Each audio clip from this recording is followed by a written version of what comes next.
Hello, welcome everyone to this our first workshop for the competition. I'll give another maybe 1 or 2 minutes for the rest to come in, and then we will start. Yeah, kita akan mula dalam satu atau 2 minit lagi lah. I believe there are also students. Rasanya macam ada student juga yang join. Tak apa, you can ask the student to join if you want to, so that they have a clearer picture of what you will be doing for the competition. So I'll start in a bit. So we give it about 1 or 2 minutes lagi, then we start. Yeah.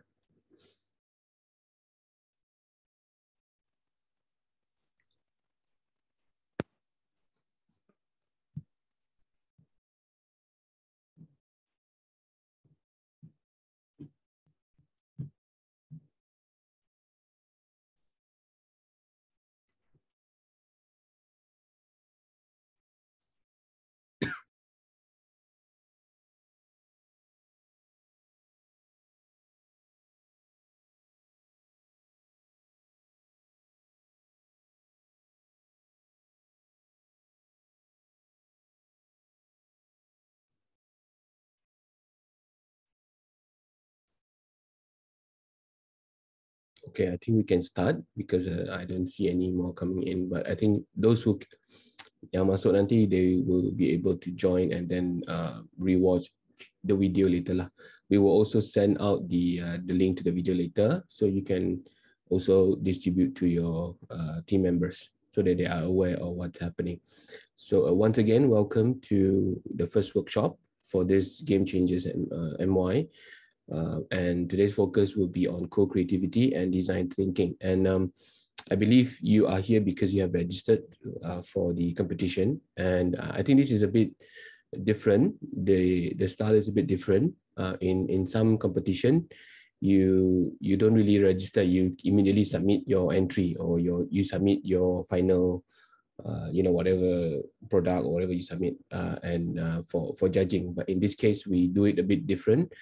You register first to show your interest, like what happened, for the past few weeks. I think some of you were able to register early. Some of you managed to only register in the last few days because of the late information. But it's okay as long as you register. And then, how to put it? Your registration in the pre-registration is kind of like your commitment to join this competition until the end. All right, so today's purpose is to kind of help you to prepare for the submission, for what, and to tell you more about what we expect from the process, and the thing that we want you to include in your video, and also for this competition. All right, my name is Chua Kiman. You can call me Kiman. I'm part of the team at the Gamification Center. And also, we also call it creative culture, where we emphasize more on the use of creative pedagogy. It doesn't have to be gamification alone, but any innovative approaches, especially related to 21st century learning and gamification, are part and parcel of what we are doing at Creative Culture and Unimas Gamification Center. All right, so today's focus will be these three things. I was told that we already, I was told that a lot of you did not really attend the first briefing because the first briefing were mainly for the PPD. So the PPD officers were the one that attended the first one. And I believe a lot of you are still in the dark of what is expected. So the first part will be about the competition itself, especially the requirements, and then the timeline, because we extended the date the other day. So there will be a few changes to the deadlines and also the timeline that we are hoping. But we cannot afford to delay the dates too long due to the restriction of the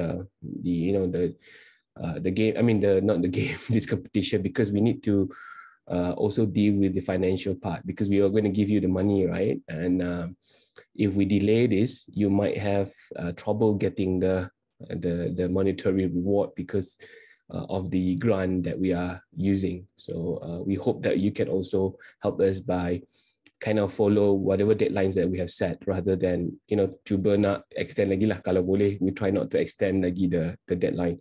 So you follow the timeline given, hopefully, and then by today you'll be able to know what are we expecting from this whole process. So kalau ada apa-apa soalan nanti tentang pertandingan ini, bolehlah you utarakanlah. But at the same time, in helping you to come up with the video, untuk bantu anda hasilkan video pitching anda tu, kita akan cover dua aspek yang akan dimasukkan ke dalam video tersebut lah, for co-creativity dengan design thinking. These are all additional knowledge, maksudnya tambahan ilmu, bukan ilmu tambahan. Mungkin you dah belajar ataupun dah pernah hadiri bengkel-bengkel lain yang berkaitan dengan dua perkara ini. So today is more like telling you what to be put ataupun to be invested in your time, you know, what are the things that you need to invest in terms of the preparing for the prototype and also the idea, the video pitch later. Okay, so kalau ada apa-apa soalan, just you can unmute kalau nak, just raise your hand and unmute, ataupun just type sahaja di dalam ruangan chat. Ada cikgu dan juga pelajar, so kalau pelajar yang ikuti sesi ini nanti boleh berbincang dengan cikgu lah, maksudnya sebab setiap tim tu ada 2 cikgu, 2 guru dan juga 3 pelajar, and kita tidak hadkan peringkat umur, maksud dia tak ada macam kategori sekolah rendah, kategori sekolah menengah, dia open kategori terbuka, so yang sekolah rendah juga akan apa ni, you akan bertanding dengan sekolah menengah. Tapi don't worry, because what matters is the idea. So it doesn't mean that just because you di sekolah menengah you akan ada advantage, and then you di sekolah rendah you tak ada advantage. So we will look at the overall creativity that you are showing. All right. Okay, part 1 about the about the competition. I think this one I don't have to go into detail, but apa ni, just to an overview. We are under Gamification Center Unimas, and this one is part of a bigger grant with the UK side. The UK side is called, kalau boleh jangan ada yang nak conteng-conteng, so I need to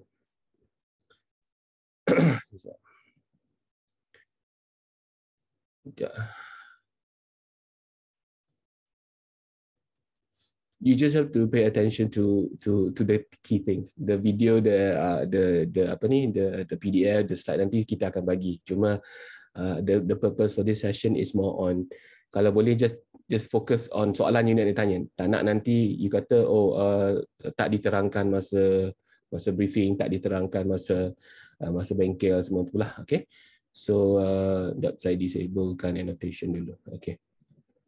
Anyhow, don't worry about all this. I know student pun ada join, and student mungkin lagi blur tentang benda ni sebab you know, you're not aware of what's happening. So today's purpose is on that, to clarify whatever is needed for the competition. We want to kind of let you know apa yang kita nak lah. Okay, so as you know, this is a bigger grant in the UK, but we would do it in Malaysia. So Game Changers, kalau you pergi ke Google, you can just type Game Changers UK. Ada juga ada UK side, but we are doing on the Malaysia side.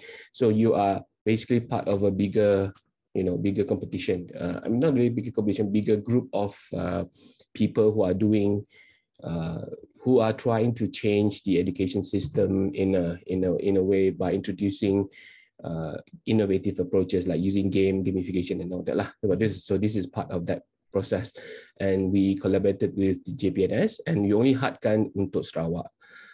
Basically, sebenarnya we can open to all, but we decided to kind of focus only on Sarawak because we want that benefit to be, you know, given to Sarawak teachers and students. All right.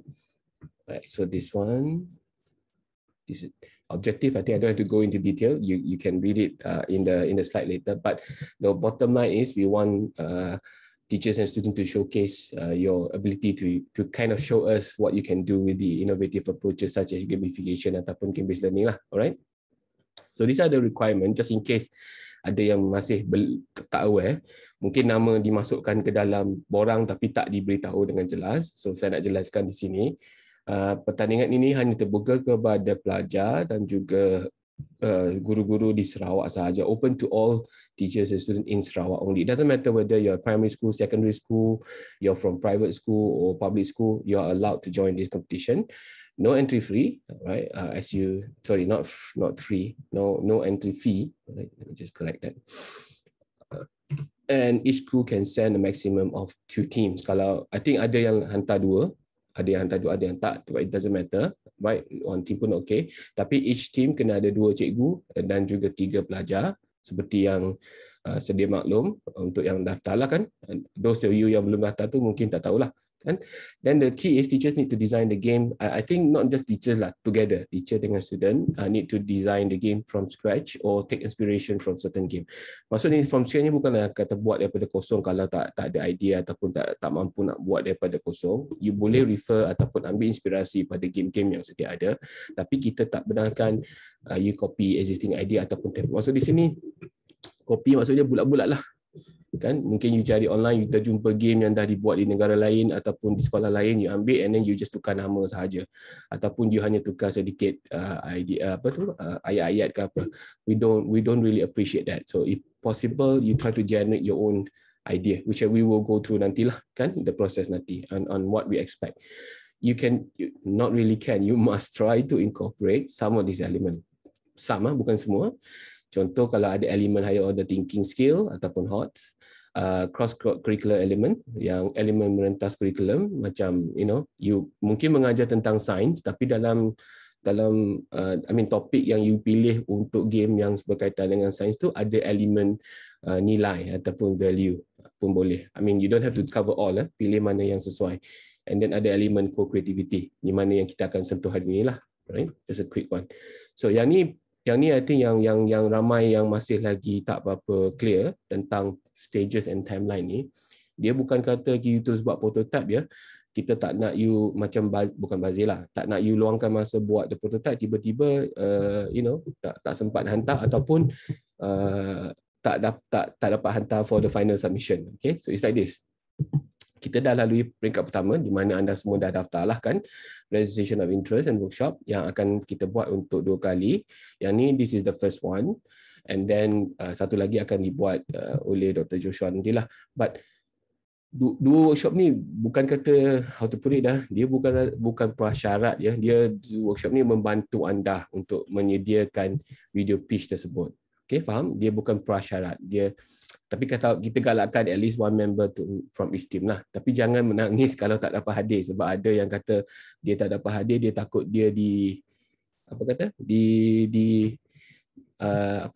cannot proceed lah. Maksudnya dia takut dia tidak layak untuk proceed. Boleh, tak ada masalah. Dia bukan prasyarat, dia hanya membantu anda sahaja. Lagipun sesi ini dirakam, so you can always share with your team members nanti. Okay, faham? Yang ni lah kan.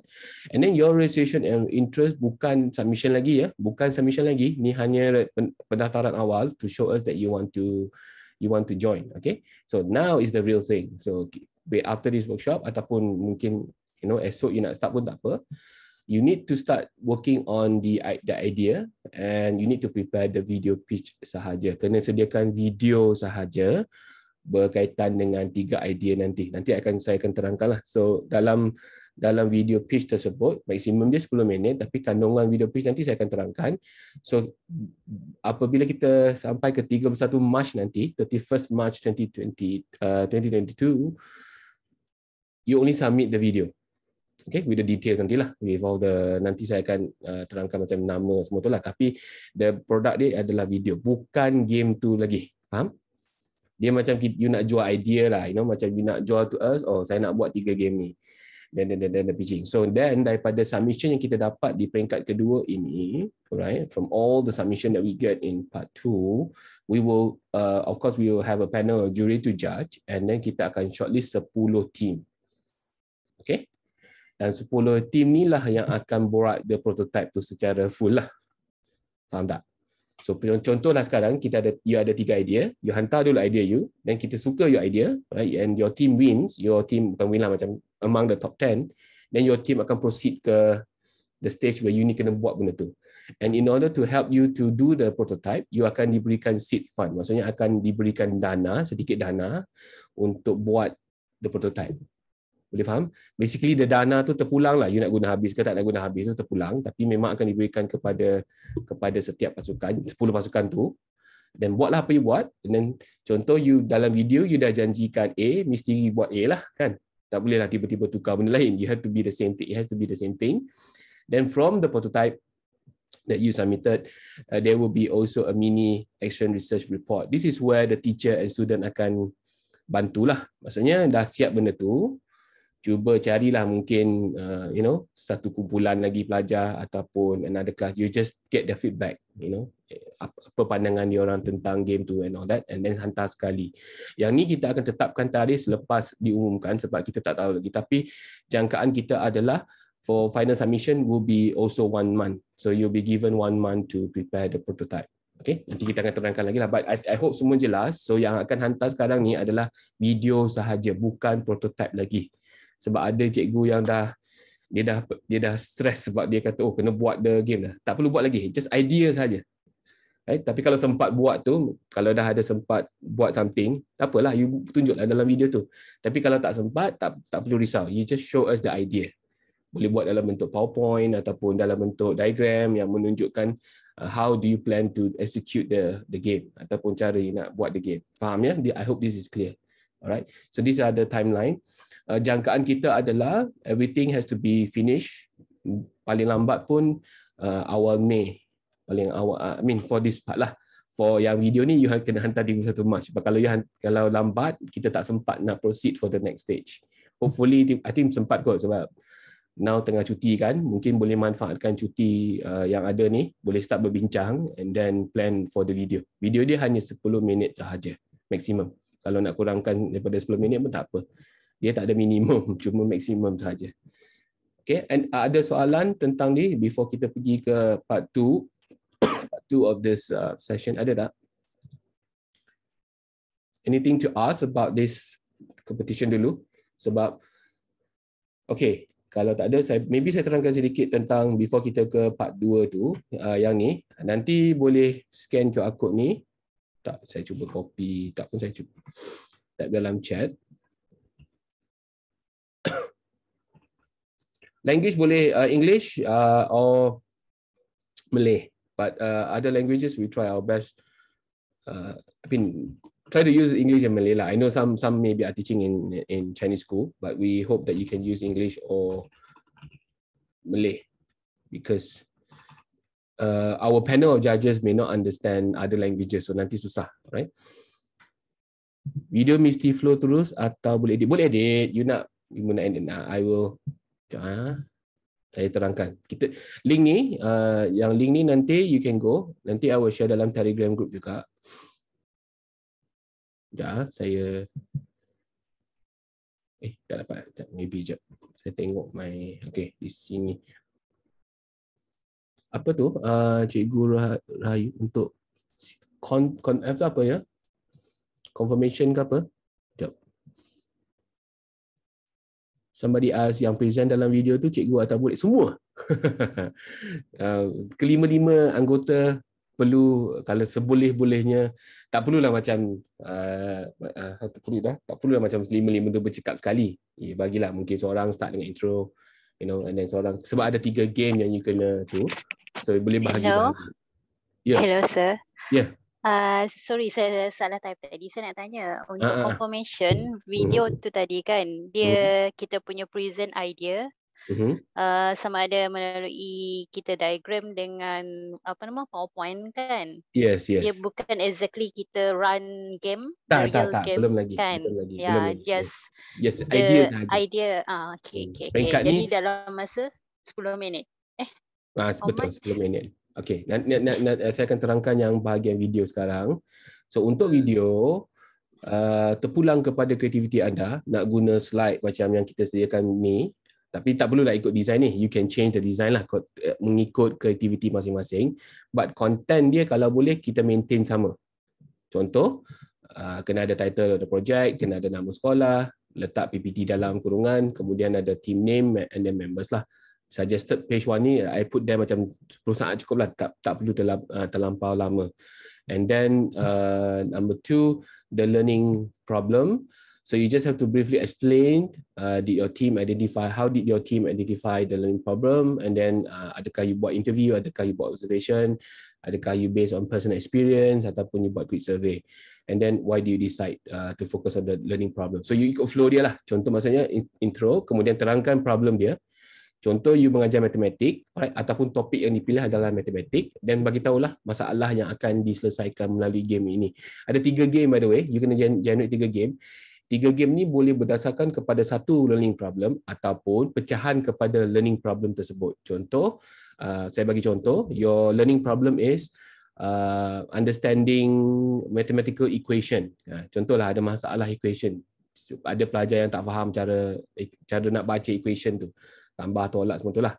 So that's the main problem. Tapi you ada 3 game untuk tackle 3 subkategori. Mungkin yang satu untuk darab, multiplication, satu untuk tambah, tolak, contoh. So 3 game tapi address one problem, a bigger problem. Boleh.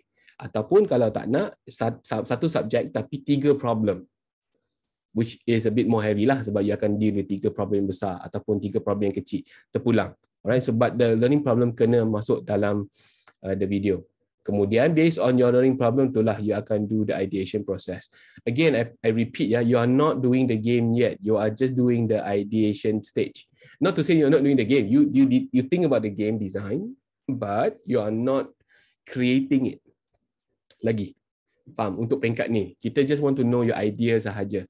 Contoh, briefly explain how your team conduct the ideation process. So contohlah, lepas you identify the problem, you all pun berbincang, alright, and then you list out some possible solution. Kemudian based on your perbincangan itu, you come up with the game. Okay? Saya ulang ya, you kena propose 3 game ya in this video. Dan 3 game ni kena strategi lah. I mean, you have to strategize. Janganlah 3 game yang sangat complicated and then you tak ada masa nak buat. You get what I mean? So you strategize. Contoh, like I told you tadi, one problem tapi you try to propose 3 mini game. As long as dia game lah, right? And for each game, kena describe what is the learning objective and then how to play it, right? Again, I repeat here, you do not have to do a full prototype yet. Tak perlu buat prototype full lagi. This peringkat ni hanyalah ideation sahaja. And sebab ada 3 game, cadangannya ialah untuk setiap game tu, you spend about 2 minutes. So dalam 6 minit lah this part, okay, untuk video tu. And then sedikit conclusion. Your conclusion ni, the best is tell us why you think your games are unique or creative. Yang ni macam kita nak jual skill lah. Macam you nak jual your idea so that we kind of are interested with your whole video. Last kali, this is just a reminder. Again, you are encouraged to be creative in presenting your pitch video ni. Maksudnya tak perlu terikat kepada cara yang disuggest. You terpulang kepada kreativiti anda. Nak buat sedikit role play ke, nak buat drama ke apa. Terpulang just to show the problem. Tapi make sure the content is standardized. Sama lah. Maksudnya ada start dengan learning problem, kemudian the ideation process, kemudian the game. Alright, and then conclusion. And you are not allowed to copy lah. Biasalah kan, don't try not to copy idea. And if possible, I put here if possible because I know kekangan sekarang ni mungkin susah, tapi if possible, involve every member in the video. Contoh ada 3 game kan, mungkin seorang explain satu game. Ataupun sambil cikgu tu tengah explain, pelajar boleh buat sedikit demonstrasi. Alright, sedikit demonstrasi. Boleh? Alright. Ya, kita akan share the template. In fact, template ni dah ada di link yang saya bagi tadi, yang you scan tadi tu. Just pergi ke bahagian template. Alright. Kenapa template ni macam ni? Sebab dia link dengan our criteria. So, criteria pun dibagi awal-awal. So, you boleh bacalah criteria dia ni, cara kita pergi markah. Contoh, identification learning problem 10%. So, kalau you tak ada dalam video you, kosong lah. Okay. And then the ideation process, kalau you tak bagi tahu how you develop the idea, or did you refer to any resources ke apa, then kosong juga. So you just kind of use this criteria to guide you, alright? And then the game to of course make sure you think about all this creative elements yang akan menambahkan markah you. Kenapa 30? Sebab 3 game kan.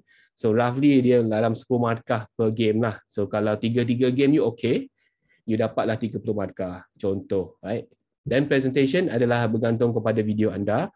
Make sure masa you record video tu, kalau ada part yang audio dia tak bagus and all that, ataupun the way you present tu tak berapa confident, you can edit. I mean boleh record balik and up. Dia tak perlu continuous flow. You nak tambah animation ke apa ke, no problem. Asalkan whatever you do with the video, it helps you to enhance your video quality. Bukan mengganggu your video lah. Jangan nanti you do the video, tak nampak your muka and then or your game just keep on looking at the animation. So dia tak membantu juga. right? And last one will be effort and teamwork. This is just to kind of give you the marks lah, ya, macam bonus sikit lah temak ni. Asalkan you menunjukkan ya ada elemen teamwork and effort in creating the video pitch. So total dia 100, alright. Boleh ya? So you can use this guide as to prepare the video lah. Again, I repeat, untuk this stage hanyalah video sahaja. You tak perlu buat research ke apa lagi ya. Sebab memang tak sempat pun kalau you nak buat the full prototype and all that. That's why kita hadkan masa dia sampai 31 Mac ni, and you can quickly discuss with your team members now. I mean after this, start thinking about cara nak start with the game ni lah. After you see our workshop ni lah, part 2 dengan part 3 nanti ada sedikit contoh yang you can refer to, right? Zining teacher tanya, do we need to use specific game? No, up to you. You can use, nanti we will show you, right? We will show you some sample. It doesn't have to be technology, ya. Bila we think about game, some people will immediately think it's a digital game. It doesn't have to be digital game, right? Okay. Any other question pasal all these criteria nanti before we go to the workshop punya content? Because I think a lot of you were not really clear of the requirement before this. But yang hadir hari itu, yeah, I just answered that. Can we do games? I just answered that. It can be any game. It doesn't have to be computer games. Okay. In fact, we don't think you can do computer games or digital game in a short time. Sebab masa dia terlalu singkat. Tapi kalau you ada masa to do the digital one, go ahead. It could be one of it. Again, you don't have to do it yet, yeah. It's just an ideation, and whatever you propose in this ideation stage should also be practical. In a way, you can do it. Jangan propose something and you cannot do it. Contohlah kan, in your submission video ni, you said you want to do a computer game with this element, you know, role playing, blah blah blah, but you cannot do it. So let's say we like the idea, right? And we like the idea and we think it's good. Then when you are shortlisted for the top 10 and you cannot deliver it, then you will lose out, right? Because nanti yang top 10 nanti you know the prize, right? First prize is 5K and then second prize 3K and 2K. So I think don't promise something that you cannot deliver, right? Boleh ya? I hope I answered that. Okay, part 2, creativity. So there are 2 parts for today. Part 2, co-creativity and also design thinking. Part 2, co-creativity will be supposed to be handled by Dr. Fitri live, but she's away for Umrah. So what happened now is I'm going to play her video because she prepared a video for this part, and then after that I will continue my part. But in between, if you have any question about what is all this aspect that we cover in this brief workshop, you let us know in the chat, ya. Or you want to unmute pun boleh. So apa-apa soalan nanti yang berkaitan dengan yang kita nak cover part 2, part 3 nanti, you can just post in the chat and then let us know. Ataupun kalau nak tanya lagi tentang yang kriteria semua tu, you can keep it for the Q&A nantilah. Alright. Okay. I think I need to stop share first so that I will share balik. Just a quick one with Dr. Fitri, and then I'll come back to for my part. Yeah. Okay, let me. Very good afternoon, very good evening, wherever you are. You able to hear the audio? My name is Dr. Fitri, and then I'm part of the gamification center in UNIMAS. Okay. I have been teaching in UNIMAS for more than 20 years, and I'm very happy to be able to meet with you and to discuss what we're going to be doing today, which is co-creativity. So co-creativity is a very interesting concept that we would like to share with you and to see whether you would like to be on board to try it out with your peers at the school and also with your students.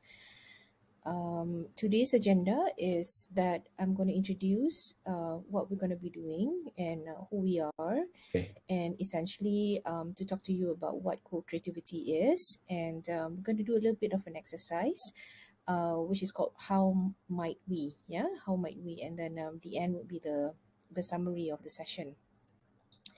So a little bit of a background. These are the team members that make up the UNIMAS Gamification Center. We spearhead initiatives that look into the use of gamification for learning. And we've been training educators, from teachers to coaches to lecturers, who would like to try to use gamification in their classroom. So we believe that learning through play will help build resilience, yeah, and this is for the long term. So it's not really using games as a way to have fun. It is for having fun, but at the same time we can make impactful change in people, yeah, and that is what we believe in. So a little bit of an introduction. Co-creativity is a collaborative development, yeah, of new values. That means we come together with other people, and through the collaboration, we build new solutions, new values to things. We try to look at concepts which probably before that it is in isolation. It is looked at as separate values, but through collaboration we put it all together, and then we see how it fits into what we're trying to do.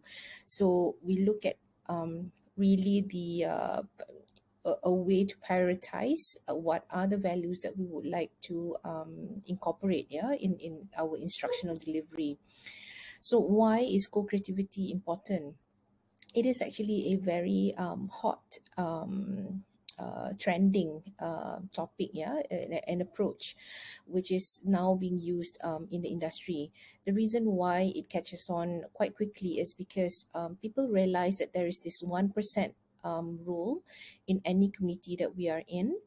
What it means by 1% here is that usually in a community of people, there's only like 1% who generate the creative output from that group of people. Yeah, so no matter how big it is, normally it's just 1% that would contribute towards the creative output. And as educators, it is our responsibility, I think, to consistently look for things which are creative and innovative in order for us to keep delivering lessons that are impactful and meaningful for our students. Yeah, so the more information that we have accessed to right now, the more important it is for us to be creative and for us to be innovative as well. And how do we do it? We use great co-creativity. Yeah.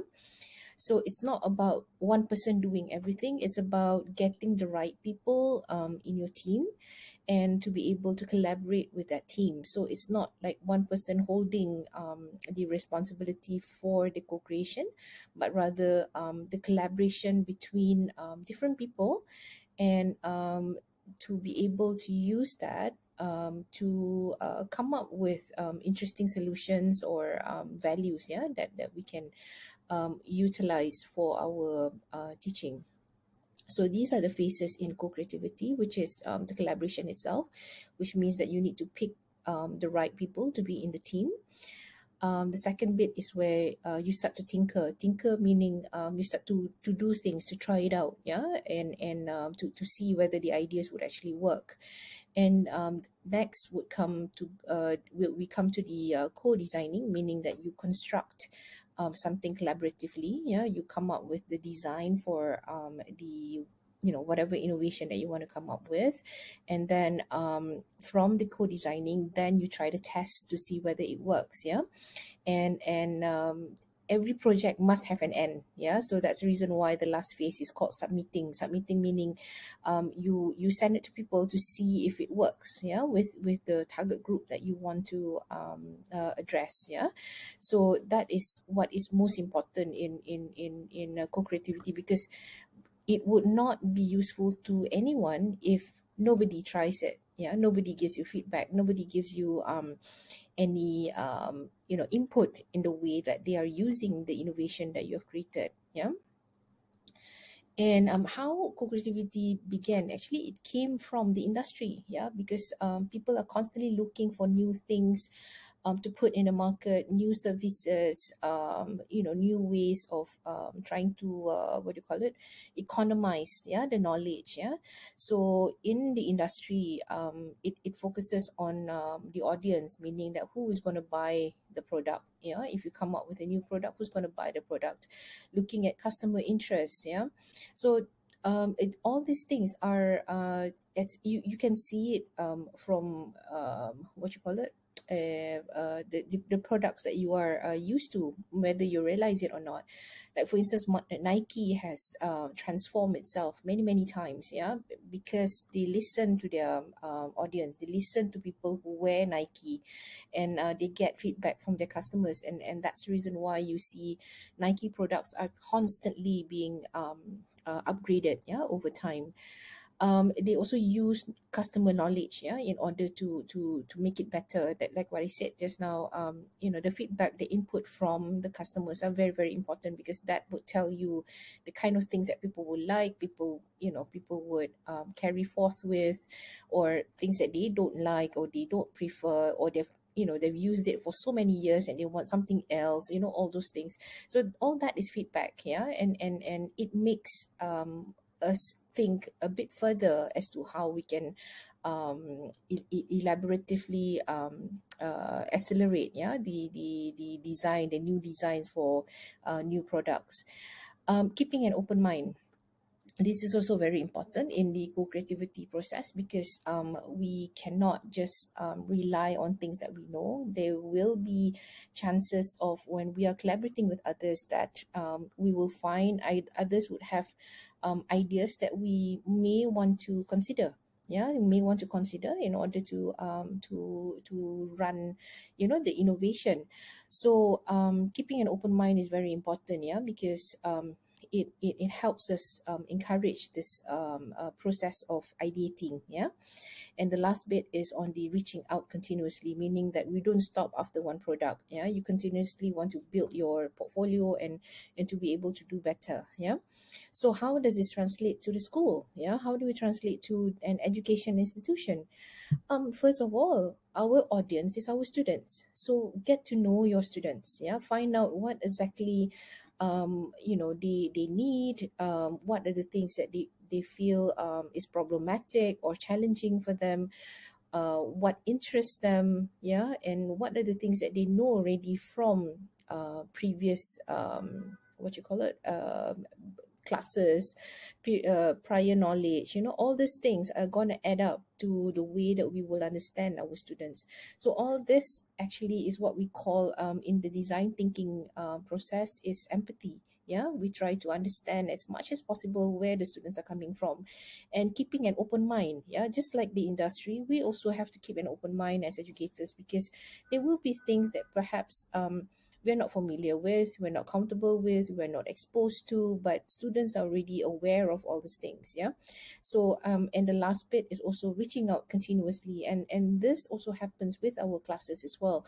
When we talk to our students, we have to always open an opportunity for them to come back to us and to tell us what worked, what didn't, what are the things that they wish it could be improved. What completely was lost to them. So all these questions has got to be available, or be made that opportunity for them to ask us for clarification. So in co-creativity, what we're doing is we are looking at student feedback. We're looking at their opinions. We're looking at the way that they relate to resources that they have around them.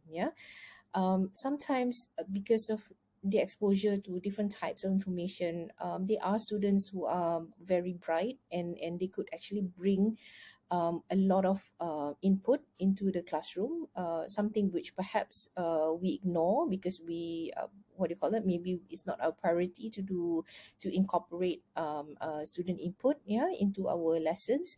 But in doing co-creativity, we need to give them a chance, because at the end of the day, it's them using the materials and also receiving the instructional delivery that we have for them. So it benefits that process of teaching, yeah, at the PDP, and also the environment that you wish to create in your classroom. Yeah, so the environment should be something which is positive and allows for construction of knowledge. Yeah, and this is where we keep the kids curious. Yeah, we keep them inquisitive about the things that they're learning. So why is this important? Yeah, in the first part of this workshop series, you're going to be introduced to design thinking process. So here, I'm just going to briefly talk about it. The design thinking process is a useful process in which we can also link it to co-creativity, in that we look at the users first, the audience, in this case, the learners, the students. We empathize with what they know, yeah, what they're able to do, and we define the things, the points of innovation that we would like to come up with. Yeah, what are the new ideas that we want to work on, yeah, based on gaps or problems that we see in our classroom. So that is the definition stage. The next one is the ideation, which is quite important. Yeah, the ideation is where we start thinking about elaborating the ideas, the concepts that maybe students have problems with. Maybe materials that we are giving, perhaps it's not as clear as it should be. Yeah, so what are the ways in which we can make it better? Yeah, so after the ideation process, we come up with the prototype, yeah, in order to create the materials and resources that the students would actually use in the classroom. And then obviously the last bit is the testing, where we start to measure the effectiveness, the impact, to see what are the gaps. Are the gaps actually being addressed? Yeah, through the innovation that we come up with.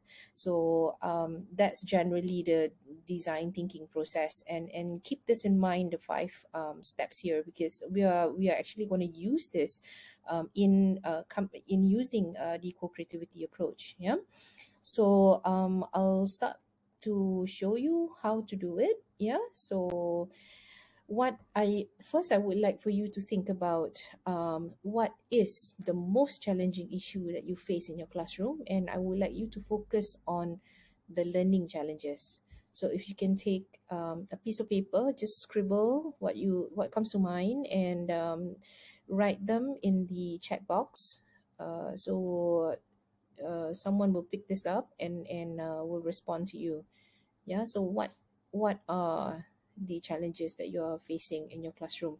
So not the disciplinary ones, not classroom management ones, but rather the learning challenges. Yeah, so please take a couple minutes to do this. Yeah, so can you respond to this question? What is your most challenging issue in your classroom?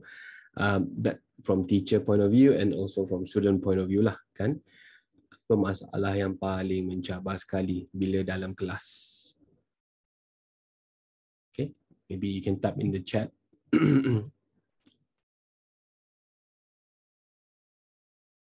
The most challenging issue in your classroom.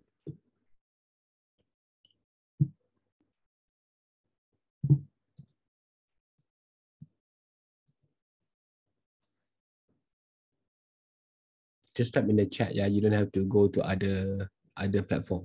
Yeah. Tanzaning said having to understand different language.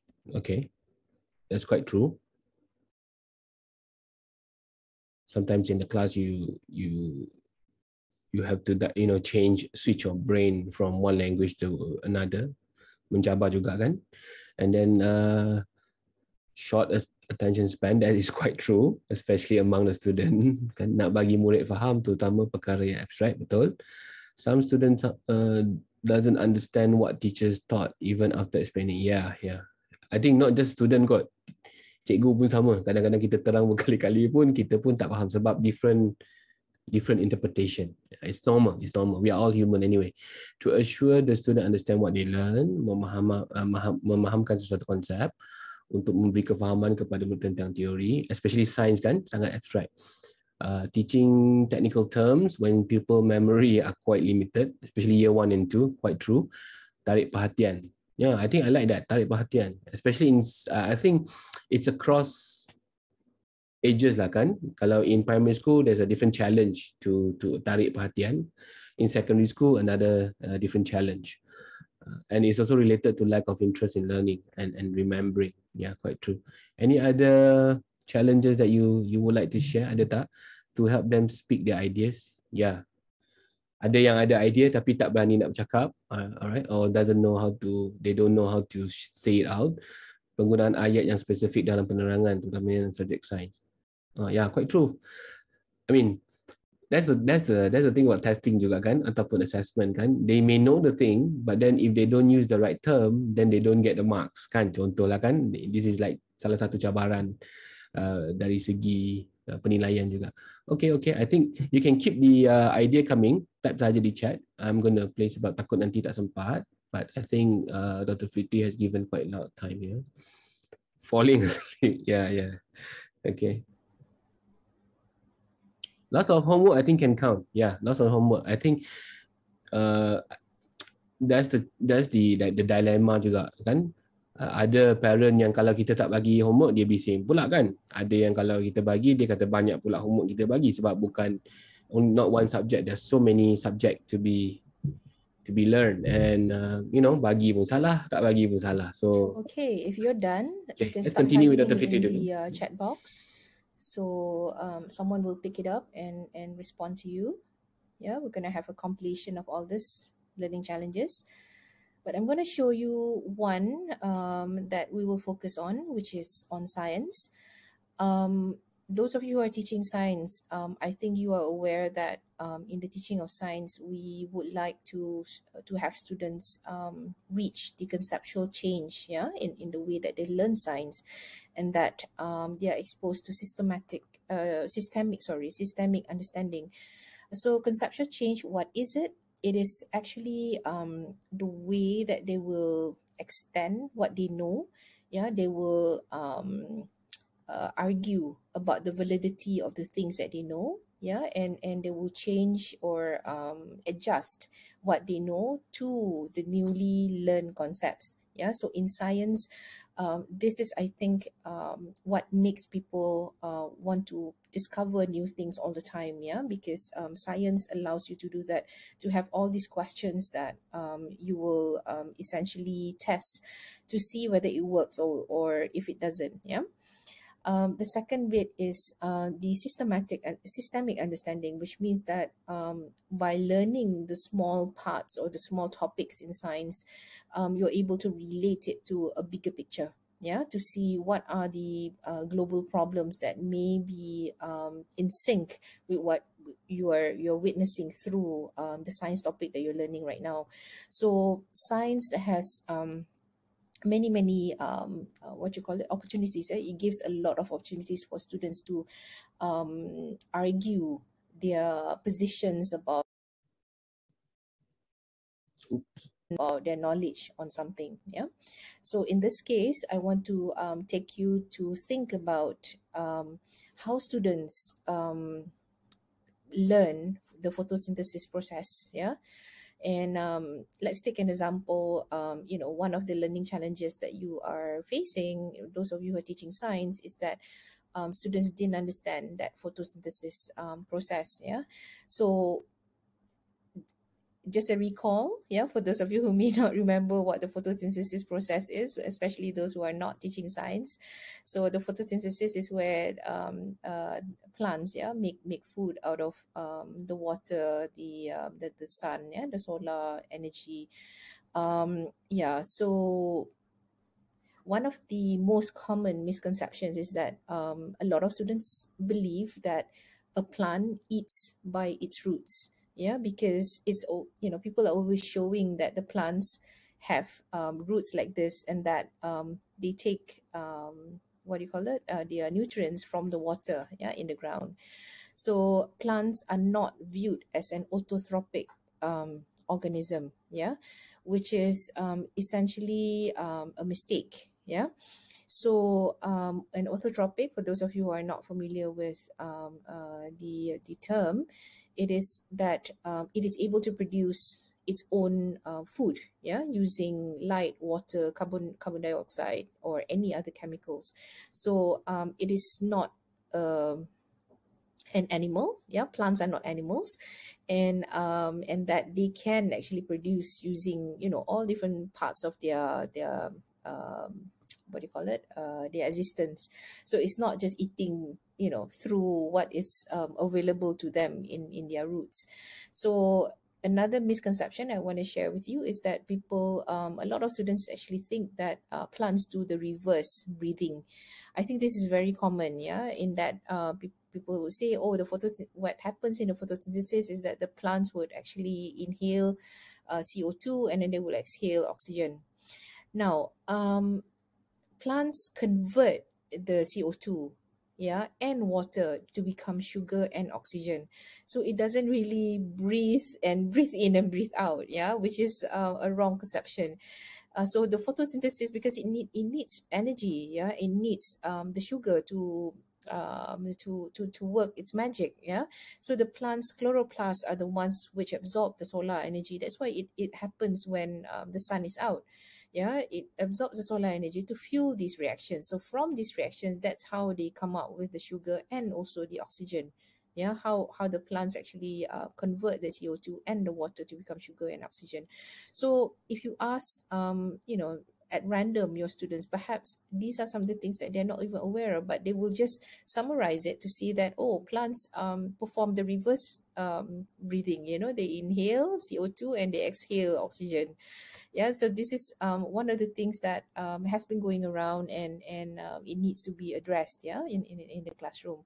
So when we talk about conceptual change, we're looking at how students relate, yeah, what they understand. So it requires the systematic study and instruction, and that's the reason why teachers have got to be you know, in the classroom. Textbooks are important because these things are systematic materials, yeah, to help augment the learning experience. So we want students to constantly have this sort of dissatisfaction, yeah, about what they understand of things, because when they have this dissatisfaction, that means it will trigger their curiosity to want to know what exactly goes on, yeah. For example, like in this case just now, in the photosynthesis process, yeah, if we challenge them to say that, you know, how exactly does you know, you get sugar from plants, how does that come about? So if they don't know that sugar is actually being produced, then they would probably you know, be quite you know, upset to say that, you know, this has never been discussed, and how would I know? But if this is actually guided in our instructional delivery, yeah, and also in the textbook, and that the textbook is comprehensive enough for them to learn all these facts, then they will be able to see what exactly goes on, yeah, the scientific process that goes on in a photosynthesis process, yeah.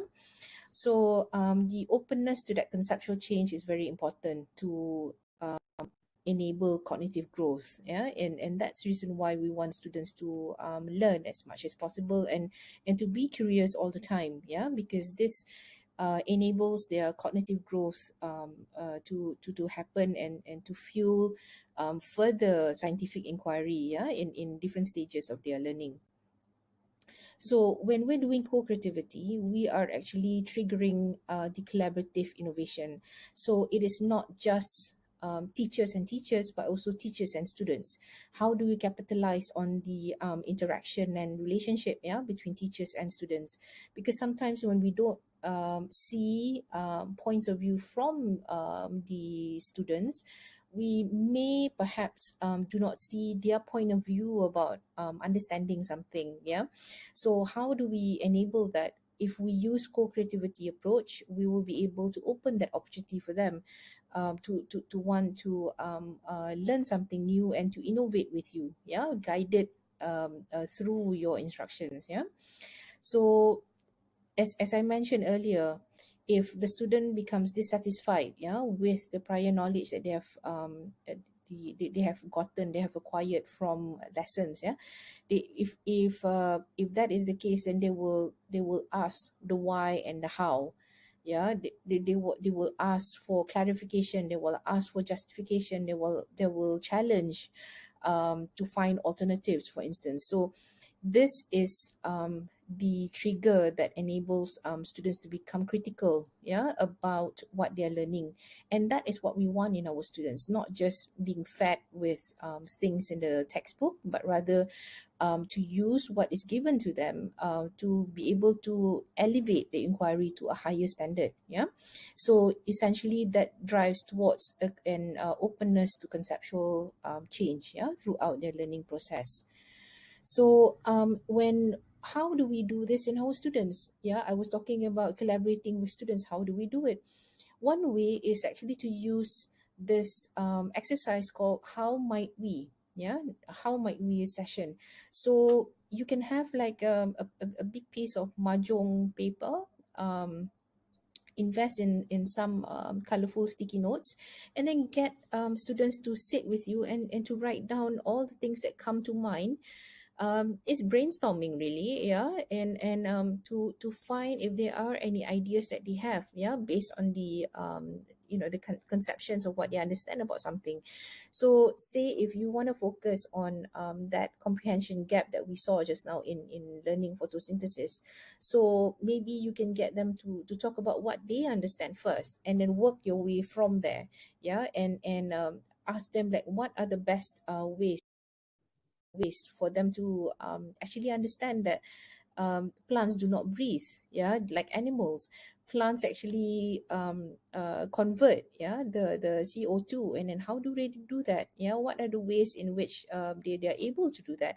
So these are some of the things that you can actually explore in a better, greater depth when you are getting the students to write, yeah, what they understand and what they know. Once it becomes visual, it's actually easier for you to see the flow of the understanding, yeah, how students visualize what they understand, and how maybe they are not able to articulate. There are some students who may not be able to articulate what they learn. So this in itself is already a signal to say that what you call it, they don't really understand what they're learning. Yeah, so how do we fix this? What are the ways that we can do to fix this? Yeah, so again, the co-creativity process is very important because it enables us to recognize, yeah, the different types of ways as to how people conceptualize something, how do people understand something, how do people actually know that they understand something. Yeah, so that narration of their understanding is quite important. Yeah. So your board may look like this. If you have students in your classroom, you might want to sit together with a blackboard or a whiteboard and then write down as much ideas as possible. Yeah, use the colorful sticky notes if you can, because it's easier for you to move the notes as you you get along, so you can see which ones are the base ideas, which is the how might we. So meaning that when you're looking for alternative suggestions, yeah, to improve the problem, so you can group the how might we to certain categories. Yeah, and then use a different color to talk about action items. What are the action items that they can utilize if they have suggested one idea, for instance? For that idea, how would they make it into an action? Yeah, how do they translate that into an action? So it can be used in within that same board or mahjong paper that you have shared with your students. So co-creation is actually about motivating people. It's not about trying to prove one person is cleverer than the other. No, yeah, it's about getting that dialogue together so that people will contribute, and they will want to improve, yeah, the way that they're thinking. So it is a way to inspire participation, because when students are more involved in the learning process, in the teaching process, they become much more aware about how they can expand what they know. Yeah, they have a way to sort of focus on the things that perhaps they have not even looked at, yeah, before. But through the conversations with you, through the collaboration, they are able to see how other people think. This is also a good way to talk about teamwork, yeah, and how do people co-depend on each other in a collaboration, yeah. Select the very best, meaning that make it a point to choose ideas, and first of all choose the people, choose the right people, yeah, in the team, and then from the people that you put in the team, select the very best ideas so that you can connect what they are producing and sharing with other people. Connecting creative minds, meaning that you capitalize on the people that you've identified, yeah, because remember, this is 1% of the population. Not all will be involved, yeah, not all will be involved. It's just not doable to have everyone involved, but the co-creativity process is important to happen, because this is the one that will drive the innovation. So if you have already connected the creative minds, share your results after you've done the co-creativity process, and then continue to develop it as time goes by. So find new challenges, find new platforms to continue the development of the ideas, because idea development is very important. It is a testimony of what we know. It is also a way for us to grow, yeah, our talents and our skills, our ideas, to make it to become much stronger and better, yeah, in future classrooms. So co-creation needs that best environment to create, to share and respond, and also to improve on ideas. Ideas do not come in every day, yeah. A lot of my students, when they ask me where do we get ideas, first of all, I always always advise my students that if you want to get good ideas, you need to read, because when you're reading, you are actually expanding the way that you see things, yeah, the way that you create your perspectives about things, because without reading, you can't serve the purpose, yeah, of coming up with creative ideas at all. So the best environment to create and share and to respond all this is through the collaboration. Yeah, if you are surrounded by people that you know who are able to produce, who are what you call it, bright and talented, and you have to capitalize on this. Yeah, because this is the one which is going to fuel the co-creativity. Yeah. And co-creation is actually a culture change. Some people, maybe they've never done co-creation before, and they're just trying it out. How do they do it? Everyone has a try, has a way to try it. Yeah, it doesn't matter which level you're from. However, usually there's that 1% that will persevere, yeah, who will be focused on getting the job done, yeah, to come up with the best ideas, and to become innovative and all. So it is a culture change. Yeah, not everyone would be able to continuously do something in a consistent manner, but the dedication, the persistence, I think is something that all of us should strive for, because conditions around us, they change dynamically anyhow, so we need to reinvent ourselves all the time. So those of you who have been teaching for a while, I think you know what I'm talking about. There must be ways as to how you constantly improve the way that you teach. You can't be teaching exactly the same as how you be teaching 5 years from now. And yeah, so find different ways as to how you can engage with the students. And co-creation is a long-term engagement, yeah, meaning that the way that we deliver our co-creative products, yeah, or solutions will influence students' knowledge structures.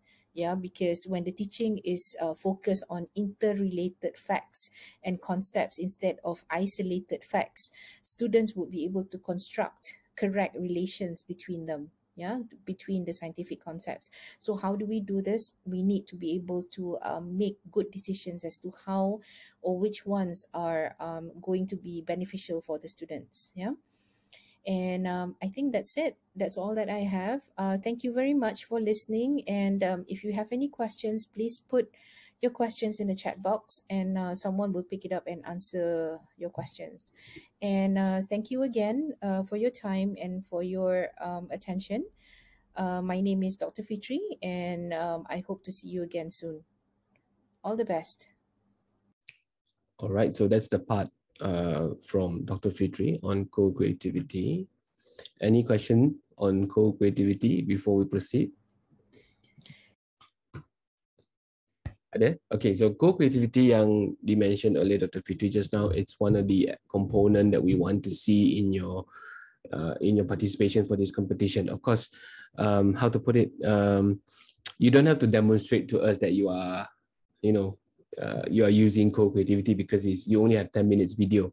But from your output, from your ideation nanti, kita akan nampak lah if you really work together. Alright, but the bottom line is, sekarang kita ada cikgu dengan murid ataupun pelajar, you have murid-murid sekali. So kalau boleh, the process of ideation tu bukan didominasi oleh guru sahaja ataupun hanya pelajar sahaja ataupun murid sahaja yang fikirkan idea. Work together to come up with the ideation. I know a lot of you may have some experience, using games and all that. So you have a lot of ideas. So kita try to put it together and see what can be done for your ideation stage. All right. So I'll go through a bit on design thinking. Dr. Fitri dah cover sedikit tentang design thinking. So I'll just go through a bit. I will not bore you because these are quite straightforward. Cuma I think at maybe the last part of this session nanti kalau ada lagi soalan tentang the whole competition, please let us know so that we can clarify before you proceed. I saw one question tadi yang pasal costing tu. I will answer that question later lah after I go through this design thinking sekejap saja. We will probably end in another 30 minutes or so. Alright. So as mentioned by Dr. Fitri just now, seperti yang telah diterangkan dengan jelas, design thinking is one of the process or approach that we hope you can try to use. It's not really compulsory. Kalau you rasa you tak nak guna design thinking pun, it's okay. But it's a process or an approach that we think it will be helpful for you to generate your ideas or for you to come up with the game prototype nanti lah. Right? So it starts with empathize, define, ideate, prototype, and testing. As you can see, it's not linear. Yeah? It can go anywhere they like. So I mean, you can start with after you go for define, tiba-tiba you rasa ada masalah, then you can go back to empathize again. But I will go through a bit on what are supposed to be done in each stages. So the bottom line of design thinking, or the goal lah, the ultimate goal of design thinking ialah kita start dengan some messy idea macam ni, right? And then we do a bit of research. Ni bukan buat research macam buat eksperimen semua tu lah. Research here means you discuss, you brainstorm, you take a look at what other people are doing, and then you start to do some concept prototype your idea ni, kemudian barulah you develop the innovation ataupun the final prototyping. Alright, so the idea is to make sure that you can come up with a product or output yang aligned to what you want to capai lah. Contoh kalau problem tadi yang di-mention oleh Dr. Fitri pasal photosynthesis, kalau ramai sangat pelajar yang tak faham konsep photosynthesis ataupun benda yang dia faham tu salah, so you want to develop maybe an idea on a game idea that could help them to understand the whole concept better. Contoh, alright. This is just a quick quote. I mean, design thinking is not about thinking about what to build. It's more to building in order to think. So kalau you have the time, in fact, kalau design thinking, if you have really good team and your team are quite close to each other, you can do virtual meeting juga.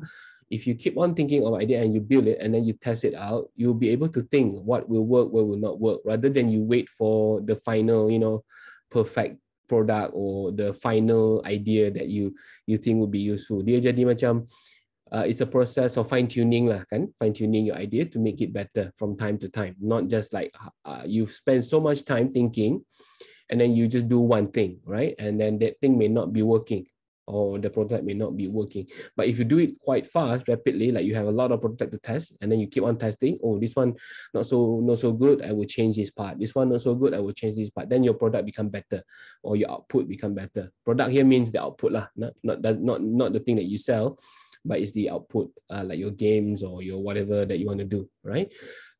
design thinking core mindset, just in case you later on when you go out and then you hear people mention about design thinking, one of the core, I mean, there are many core mindset, but these are the 4 that I have chosen. One is human-centered. Whatever idea that you want to generate for your game later, please make sure you ask the people around you, the teachers, the students, you know, your peers, your friends. Even student, you can ask your friend, you know, how come you don't understand this part, or maybe why do you feel sleepy every time when teacher explain this and all that. So try to understand what they, you know, or what are they facing, the problem that they are facing, and then show, don't tell. This is why you need to do the prototype later, because you need to kind of roughly show people what you mean. Because if you just say it out, people will not understand you. Like if I ask you to do a video pitch and all you do is you just say from, you know, first minute until the 10 minute, I don't see anything, right? I don't see the visual. Then it will be very hard for me to visualize, kan? So later on in your video, you need to try to visualize. You may not come up with a final product yet, but you do some visualization, like you draw some diagram or you do some flow chart just to show how it works, right? And be mindful of the process, right? Mindful means don't try to, you know, like not to say overtake, more like everyone is contributing, right? So you have to be mindful, not so much about your idea is better than my idea. Everyone just give idea and then you vote on that idea, which one is the best, then you proceed, right? And then the culture of prototyping, keep on doing and fixing, not just once you're done, then that's it, right? Okay, but anyhow, the one that you need to submit for the competition, the video too, you don't have to explain according to what I explained to you lah. This is just knowledge, all right? This is just for your knowledge. So the empathize stage, you can start off with this one later. You can start checking already what are the problems that you would like to tackle, right? What causes the problem? So you can do interview, you can maybe the teacher can give some ideas to the student where to start. For example, what topic is the most difficult, because teachers they have been teaching for quite some time. They kind of know the problem that the students are facing. So maybe you can narrow down the scope, like topics or unit, and then start to do a bit of checking. Ask your friends, you know, ask your peers on what are the problem, masalah yang dia hadapi bila dia belajar tentang this topic, for example. Then you list it out. Then once you list out all the problem through this empathize stage, your team will have to go for the define stage, right? This is where you need to narrow down your target users or your target learners. Like in this case, do not design for everyone. For example, you are targeting year 2 student or maybe second form 2 student, depending lah kan, year 1 or year 1 student. But you are not going to tackle year 1 student, every one of them. You are only focusing with those having problem with this topic. You get me? So you're narrowing down your scope. That will help you to design better, you know, better game lah. If you try to tackle a game where it's for everyone, you will have a hard time because there's too many things for you to put into the game, right?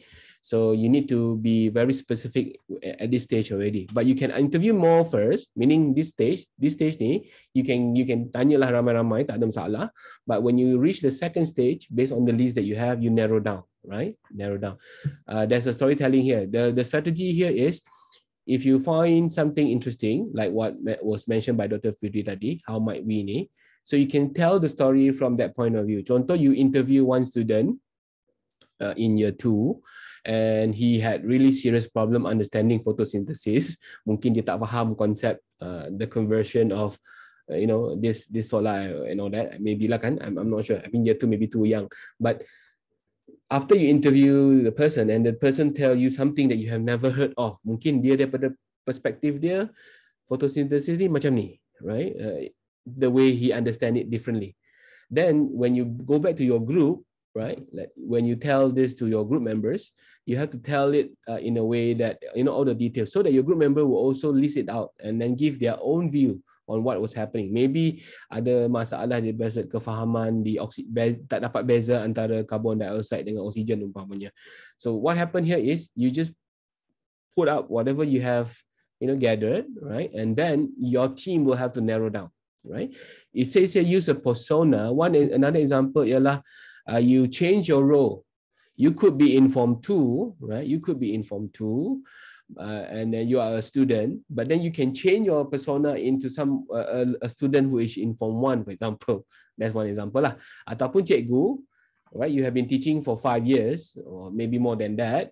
Then you want to change your persona. I want to be sitting from the student point of view. So you ask the student to try to teach, and then from there you see, no wonder the student don't understand because they don't see, the same way I did, things like that. So using a persona would be good as well. But this stage is where you need to do it on your own. Yeah, it's not like you kena masuk dalam, how to put it, masuk dalam your video, everything put in the video. You don't have to, because you don't have time to put everything in the video. But this is some process that you can do. But you can briefly mention that what you have done during the process. Contoh, when you're doing this define stage, you find something very interesting.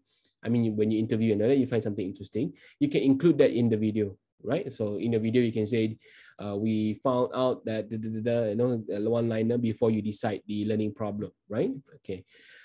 Okay, based on your learning problem, this is where you generate the ideas. Now, in design thinking, if possible, it's supposed to be physical meeting, but I know now it will be hard for you to meet physically because it's also school holiday. You can do it virtually, right? You can start Google Meet or whatever, and the team members, and start list out all the possible idea first. Or you can use tools like what I gave you just now, like the Padlet thingy, right? If the teacher can create a Padlet like this example just now, so you can start your own discussion or brainstorming. Like in Padlet, you can actually start a discussion thread. You can list out all the idea. So let me just show you some sample. This is just to guide you so that you can, don't know whether there's an idea here.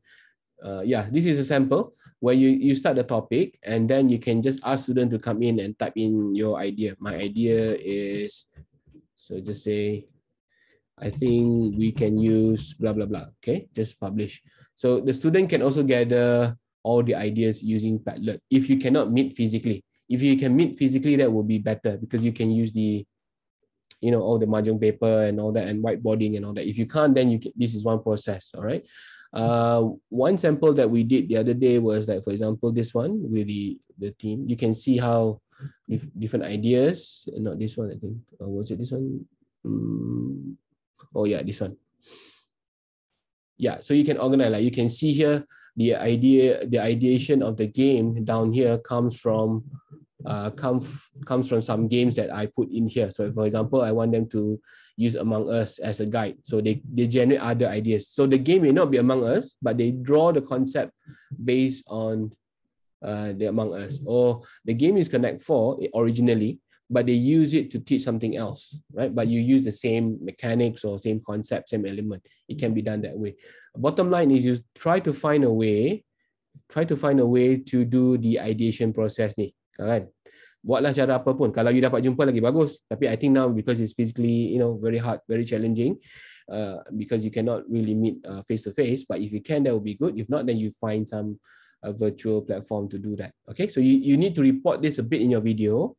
Like you did meeting or you do virtual meeting, maybe you can put a screenshot of what you did for the ideation stage and then report it in the video. Those who miss out the template, I will explain again later. All right. Stay focused. This is where you need to stay focused already. All right. Based on whatever you have defined just now, you have so many in there, right? This is defined. This is where you have to stay focused. So even though you go for as many ideas as possible, then you have to vote. Right? You have to vote here. Then vote. Vote here because only 5 of you. If you think of the 5 of you may not be able to vote, without bias. Kalau rasa macam 5 orang ni tak berapa baik, you can ask around. Like normally when I design things as well, I will come up with a few ideas and then I will ask around, or I will put it up online and ask my friends to kind of tell me. So I will go for the one with the highest vote. Or you can decide with the most practical yet interesting one. Most practical means because you have time limit now, takut nanti tak sempat, right? Because you only have like, I think 4 weeks. So you have to go for the most practical one. Mungkin idea tu bagus, right? Mungkin idea tu bagus, tapi tak dapat dibuat dalam tempoh masa yang singkat. So you probably keep it later lah. That one, the idea yang menarik tu, maybe you can keep it for other competition or for other event. But for this purpose, maybe you tone down or you fine tune a bit to make it more practical, right? Yeah, you can do survey juga, macam Cikgu Zul kata. You can do whatever you can, asalkan how to put it, there is a process where you go and engage the target, and then also the process where you try to see from different angle, not just from one idea. Because I know when it comes to competition like this, there's always the tendency for, contoh cikgu kata buat game ni, so all the member will just do that thing without thinking whether that thing will work or not, without asking other people. So they just hold on to that idea. Now, if you have developed game before, maybe some of you have done that, or some other innovation, you can reuse those ideas, but it has to be improved. Cannot be the same thing. Contoh, you dah submit for one competition and then you just resubmit. That will not work, because how to put it, it will show that you don't really improve based on whatever ideas that you have. Okay, boleh gunakan kalau sebab if it's your original idea, boleh saja, you can continue saja. Cuma we want to see some process where you check, what else can be improved from whatever you have developed lah. So buatlah apa-apa, survey ke, you nak interview ke, you want to ask your friend to kind of vote ke, no problem. But this stage is where you do the ideation process, right? Now, one sample of normal ideation process like this, I mean, I prefer this kind of physical ideation lah. Kalau ada 5 orang duduk sekali tu, then you letak sahaja idea-idea yang you ada kat sini. This is where you do the empathy stage, and then from the empathy, contoh kan banyak sticky. The reason why in design thinking kita guna sticky note ialah we can move the idea. So like contoh macam ni, then once you dah decide the target group, you boleh buang ataupun alihkan mana yang tak berkaitan, so we can remove. So daripada banyak-banyak ni mungkin jadi tinggal 20, and then from the 20 you do the voting. And then you narrow down sampai lah one idea that you think you want to proceed, or it could be a combination of some of the ideas. So this is the design thinking punya flow, right? Start very broad, go out and ask people or ask your target group, and then get feedback, and then come back, narrow down, and then vote on the best idea. Not really the best, like perfect lah, means the one that you think will be the one that you can do, right? Then you go for the prototype stage. This is prototype here. There are two concepts here. A lot of people when they dengar prototype ni, dia ingat dia kena buat the programming ke tak ada. No. Prototype here means is a sample, or like a mock-up, we call it, right? A mock-up of what you plan to do. Contoh, you already decide you want to do game A, but if you just say, people don't see it, right? So you have to visualize your solution, right? Your game too. So it can be a sketch, it can be a model, it can be even cardboard. Guna sahaja recycle item just to show how it works. Okay, and the whole purpose is to visualize, to try possibility, and to build to things. So because you tunjuk, then senang kita nak imagine. In the video pun we nampak, what you want to do. Walaupun the prototype is just a simple one, not even a complete one yet. Okay, so if you're using digital, for example, if you're yang nak buat digital game and all that, you don't have to develop the game yet. You just show us the flow of what you plan to do in the digital game. Like it could be a flow using, you can use PowerPoint first, maybe, just show us this is what you plan to, the game will have, the elements that the game will have and all that. Okay, so sample here is like this. These are some sample. Guna cardboard sahaja dulu, right? And to the question yang was asked, siapa tanya tadi, yang the cost tu, for the submission of the video, you don't have, if possible, I put here tadi, zero cost. Ataupun you make use of existing resources, frugal. Use some recycle item ke apa, zero cost. Kalau nak invest pun, if you want to invest, minimal. Right? For now, for the video. Contoh, you want to you develop a game like this, yang card game ni, to teach student pasal all these species of animal. Contoh lah kan, I don't know what this for, but contoh dia nak gunakan card ni. You can see student yang draw ni kan, the student draw the image. I think this is primary. So you just put it in, and then you do a cutout like this. It could be a digital format like this, ataupun kalau you print out pun, you just guna the normal printer punya print out sahaja, just to show how it looks. So contoh kalau game ni sepatutnya ada 50 card, right? Sepatutnya ada 50 card, tapi you janganlah buat 50 card terus for this video. You just show us the sample, like 60 pun dah memadai, because we can see it. The moment we can see and visualize your idea, it helps us to understand what you want to do with the game, right?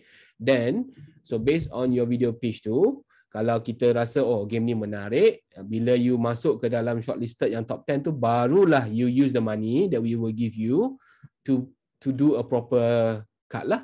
So maybe you can send for printing and all that, you know, all the 50 card, and then you submit for the final submission. Yang ni untuk yang shortlisted for the top 10 nantilah. But for now, yang nak join for this video pitch ni, tak perlu buat the whole set lagi, because you're gonna spend a lot of time, so tak mungkin masa tu tak cukup. So you do a sample like this pun dah cukup dah. We can imagine how it's going to be done, and then of course you have to explain lah kan, apa fungsi all these numbers atas ni and all that. Okay, ataupun kalau you nak guna cardboard dulu, you nak buat game tertentu tapi you susah you nak explain, you know, using digital format, you can do object like this kan, but kena terangkan lah kan, even like this and all that. It can be in this form, asalkan dalam video tu we see your solution, we are able to visualize your solution.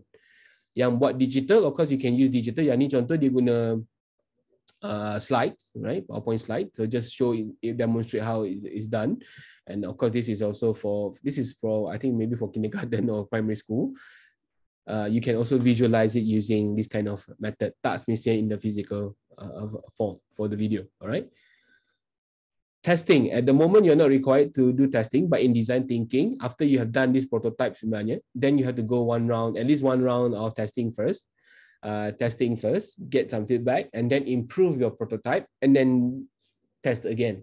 All right. So usually it's iteration, meaning multiple testing. This is for those yang betul-betul nak gunakan design thinking in the future lah, not just for this competition, but also for your ideas. So the rule is do not be too defensive of your ideas. Be open-minded, be thankful for the feedback. Like what was mentioned by Dr. Fitri just now in co-creativity. Kita ni bukan kata nak fight siapa punya idea lagi hebat. We are trying to see how you merge all this concept or idea, and then to make your prototype better or more meaningful for the teaching lah. You know, bukan kata just to fight, be too defensive, alright? Oh, bila orang kata saya tak suka, contoh kalau you buat kad ni, saya kata oh tak cantik lah your color macam ni, and then terus you rasa defensive, right? Don't feel that way, because when people, kalau you tanya 10 orang and then 8 orang kata tak cantik kad tu, it means apa? It means in your prototyping nanti you kena cantikkan lagi your card. Betul tak? Kan? You cannot be too defensive and then try to say cantik kat saya ni, cantik. You know what I mean? Things like that lah, okay? Ataupun bila you dah buat game tu and then you test out with your target group, they don't like it. I mean, they say it's boring. Right? Don't take it too defensively. Go deeper, ask them. Okay, you kata boring, right? So which part you rasa yang paling boring, you know? Maybe cara you kumpulkan markah tu boring. Then you tukar sikit that part. Ataupun the way you explain, macam ni kalau I tengok wording dia mungkin terlalu complicated, I tak faham. Then I can say that. Then in your way as a person yang nak develop this idea ni, you akan tukar lah nanti. Alright, because you improve the way you design the game, right? Okay, I hope I'm clear on that. So this is another contoh yang physical game. Yang this one I think from the learning sciences student yang kita ada di Unimas before this. Most of them are teachers juga. So dia gunakan konsep galah panjang. So they take inspiration. You can take inspiration from existing game yang I show you tadi lah. Guli ke, you know, batu seremban ke, apa game yang ada di dunia. You can take inspiration, but you cannot copy cannot copy the mechanics directly. So you have to change. So yang ni dia guna konsep galah panjang, tapi instead of just main galah panjang, student actually have all this macam numbers lah. Because the problem that they want to solve is actually the mathematical equation. For this group of student, dia tak berapa faham, you know, the equation and all that. So I will not go into detail on how the game is, but you have to, when you do your video ni, you kena buat macam ni lah, you know, the game, the objective and how to play. How to play ni yang jangan buat narrative macam ni kalau boleh, buat dalam bentuk step, that's clearer lah, 1, 2, 3, 4 like this, kan? Stage 1 buat apa, stage 2 buat apa, third stage buat apa. So this is considered as one idea already. And you, in your case dalam video, you tak perlulah main terus, kan? Tak perlu lagi. Don't have to like do the full prototype yet. Okay? Tapi kalau you sempat nak buat, maybe buat dalam 10 just to show us, and it's fine. So you can ask some, you know, macam buat sikit-sikit ringkasan dulu.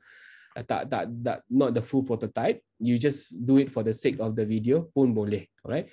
sebab lagi senang nak faham kan, lagi senang nak nampak. But you don't have to do a full implementation yet for the video. Okay, alright. So just explain lah, how to play it on that. So ada soalan tak? I think I'm done with my part on all that. Just hopefully you understand. Ada soalan tak? I will repeat on the mana tadi? Yang di I will repeat on. Let me just open it up. Okay, this one. I will repeat on the criteria for the stages. For this stage, you only have to come up with a video, right? I mean the video pitch, and your pitch video ataupun video pitch ni, you can go to this link nanti. Later on I'll put it in a Telegram juga, but I can also share it here.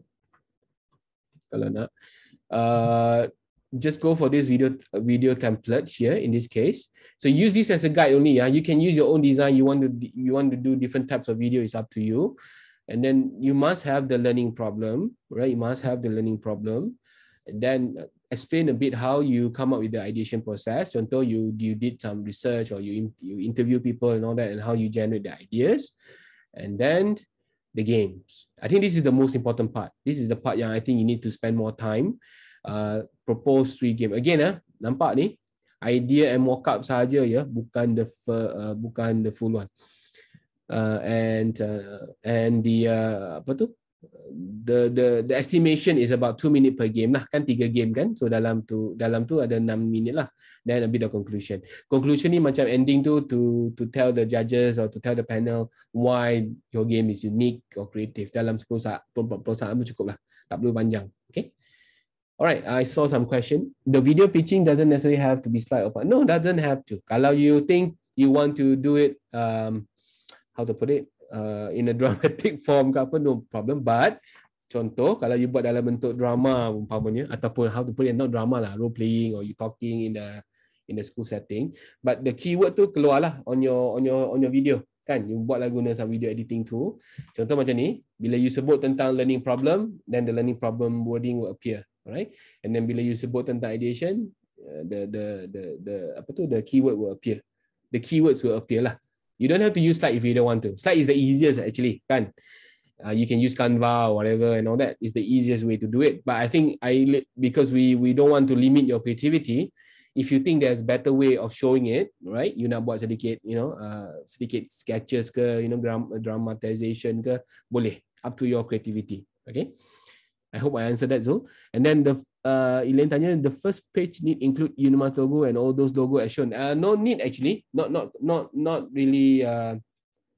How to put it? Not really compulsory, because after all, later on we can add on later. So you don't have to put the logo. This is just samples sahaja. Okay. These are all sample only. You don't have to put it in the video. Okay. So for example, right? I know some can edit really nice video, right? So you can actually shoot it in your school, take the video in school instead of using slides. So you can do the talking, but make sure the audio and everything is clear lah, right? Find your way to make sure that the audio is clear and all that. Okay. Boleh share link to join Telegram or game? Oh yeah. Okay, I forgot about that. Those who have yet to join the Telegram, because any communication will come from there. Wait,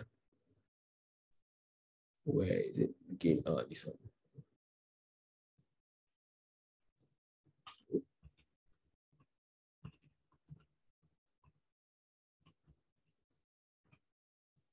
Sekejap, tiba-tiba tak ada pula link. Okay. Anyhow, any other question while I'm looking? How much is the max? Oh yeah, just now I answered already. There's no max or minimum actually, but then you have to be reasonable and be practical, because this one you don't have to come up with the game yet, right? It's only video. Don't spend too much. Yeah, you're gonna waste your resources, because in the first stage you are not given any money to proceed with the prototyping. So you just do the idea first. Once you go for the top 10, right? Go for the top 10 shortlisted, then only you will be given some money to spend. I think we have allocated about 500 ringgit for those top 10 lah, for you to do the prototype. but the amount may change, right? But for now, for your case, you're just doing the video pitching. You're not supposed to spend on the prototyping yet. I hope I clarify that. All right, this is for.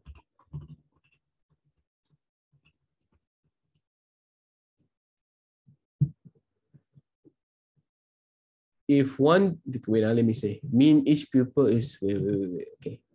There are too many questions coming in. Okay, wait. One learning problem, create 3 games. Oh yeah, okay, about this one.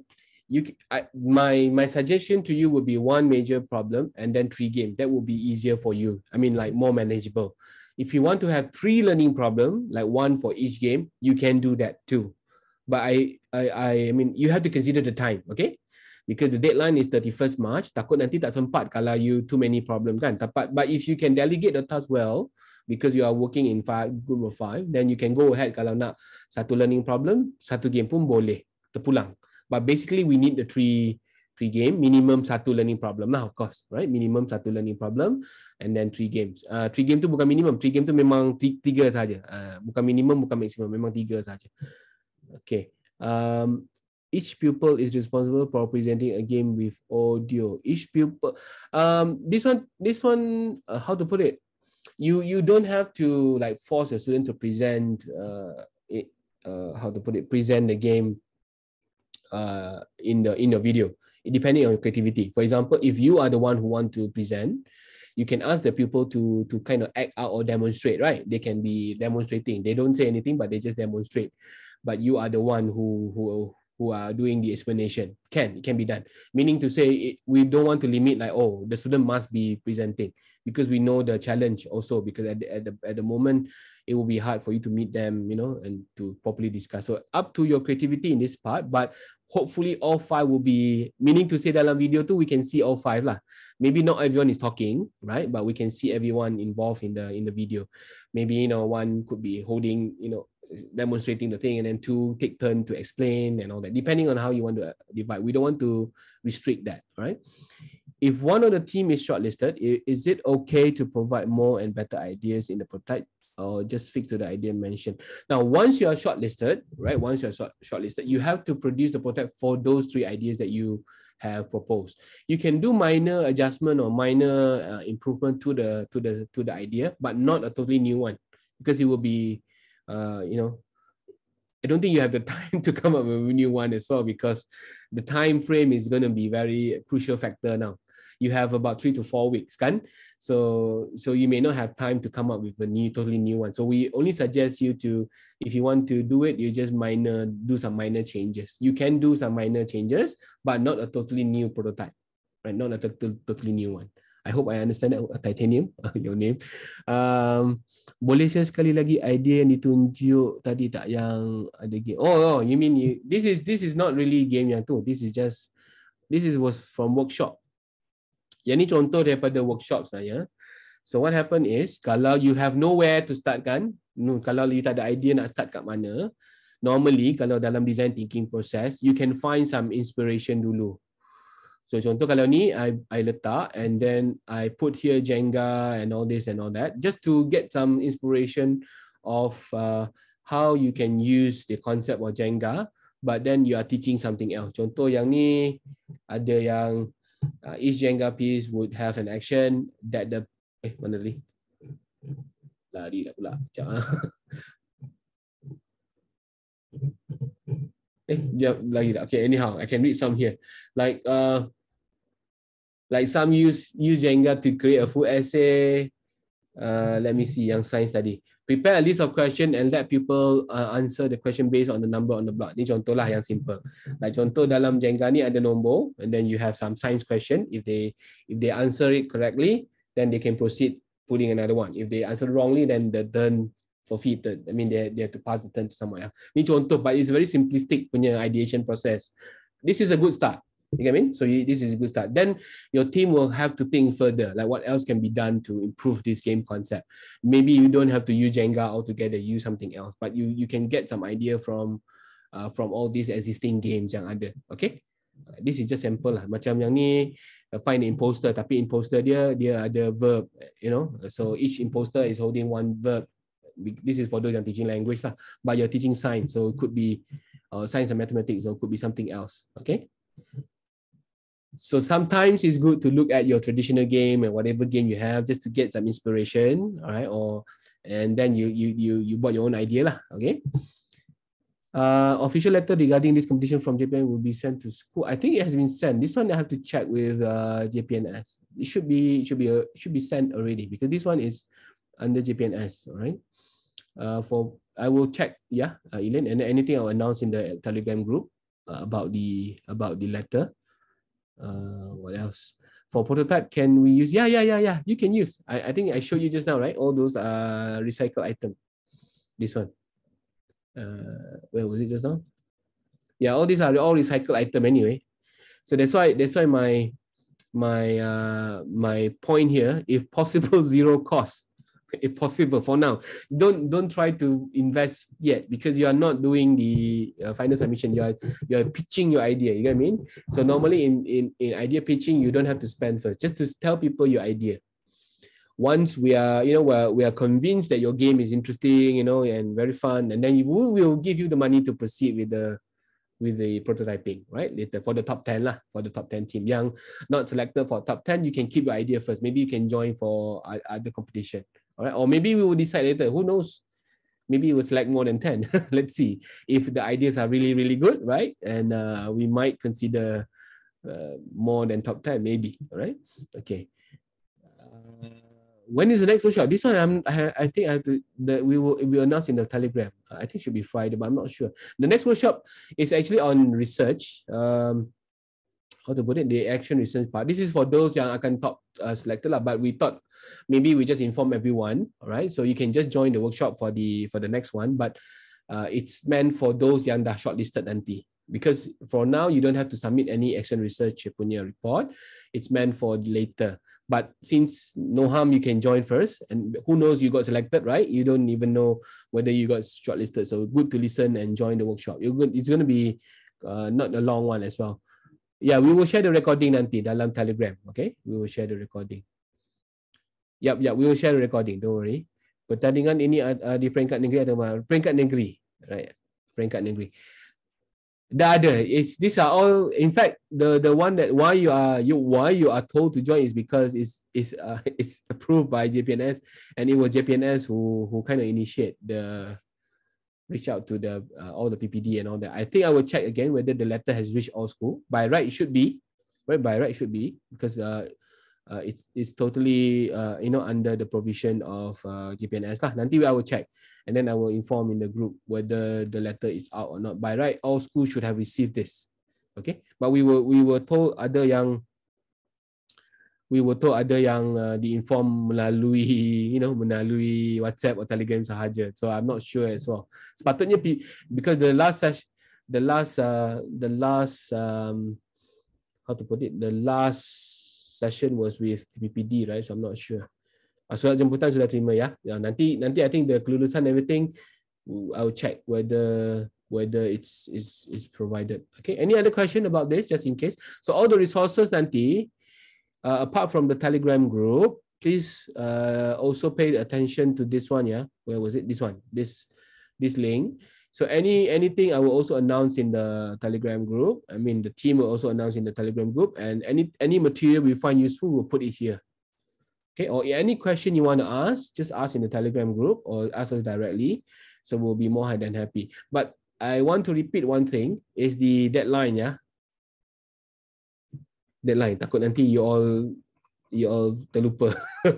Submission later, the link will be given in the Telegram group. And of course, we will also email for those yang belum join Telegram. But this one, yeah, you must submit your video by 31st March. The link will be given later. With the submission. So the video, our form later will allow you to upload the video directly. Right? We will upload how to put it, the form will allow you to upload directly. You don't have to upload to YouTube.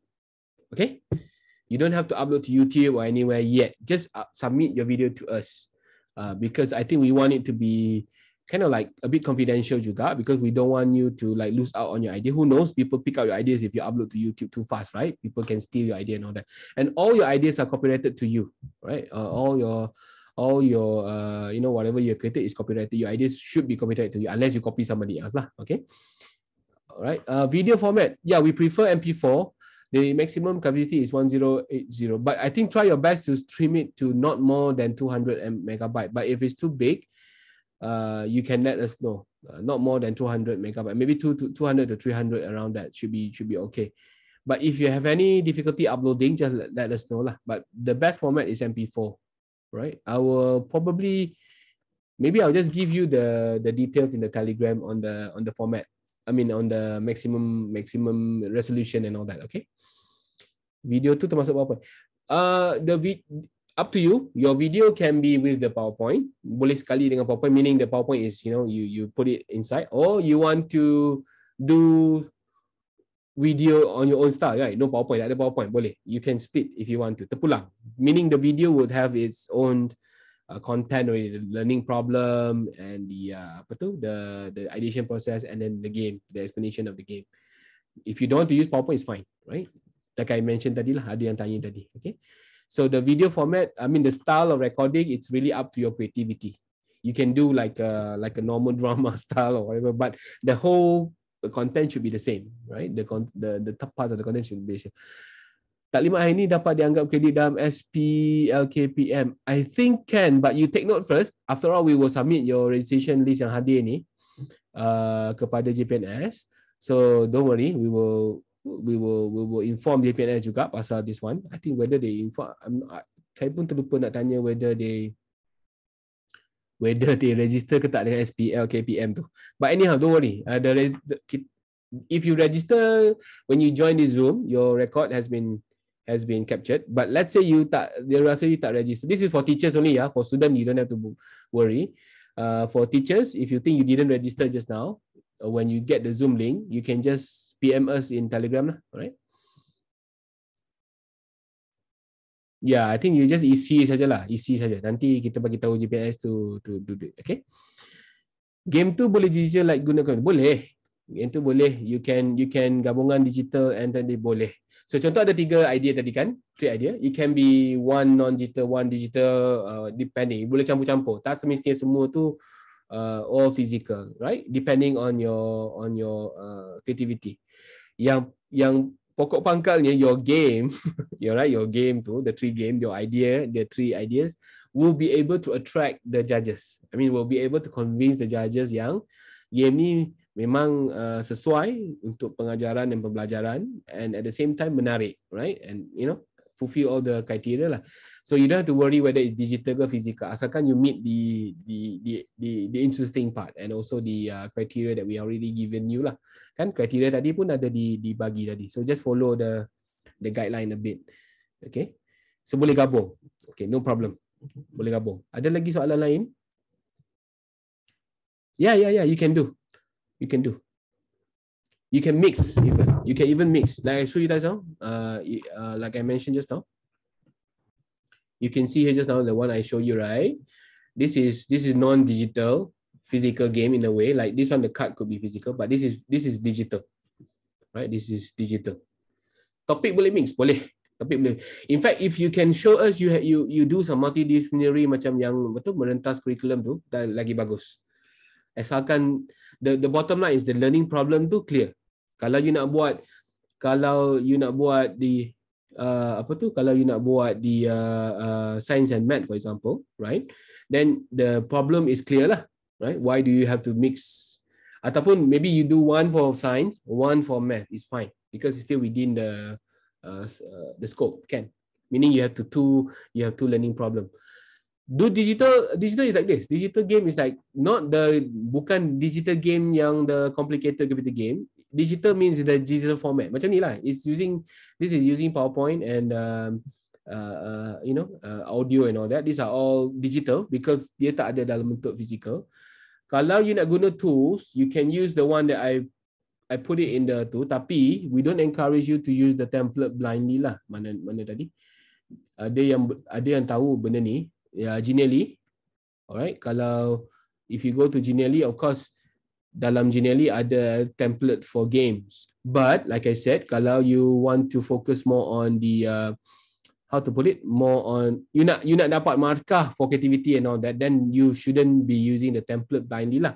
Meaning you use the tool, but you tukar all the element based on your own creativity.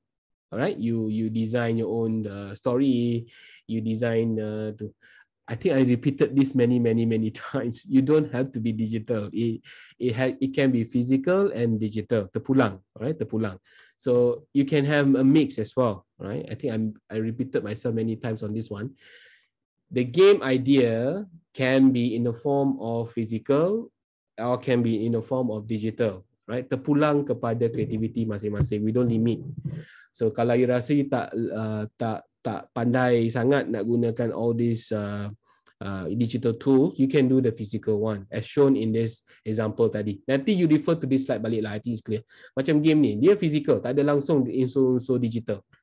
This contoh kan, tapi dia ambil inspirasi daripada galah and all that. Okay, hopefully I'm clear about this. So terpulang kepada ketimah masing, the tubuh we tak limit, but we will suggest we will give you some help in the Padlet I gave you tadi tu. I will put in some sample tools that you can use, but it's not compulsory. Meaning to say, as long as you fulfill this part, after all, the key thing is like we only want to see this one sebenarnya.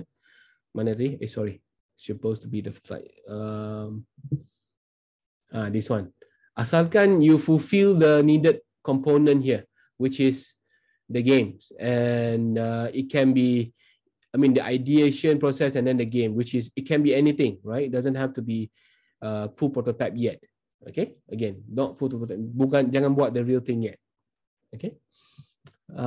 Game ni saya buat dengan murid saya. Okay, boleh. Nak buat dengan OKU pun boleh. That's why if you refer to the the guideline here, make sure you are clear lah. Your learning problem to clear, and then you are targeting one specific group. Don't try to do a game which is too general that you don't know what is what is your purpose ataupun who is your main target.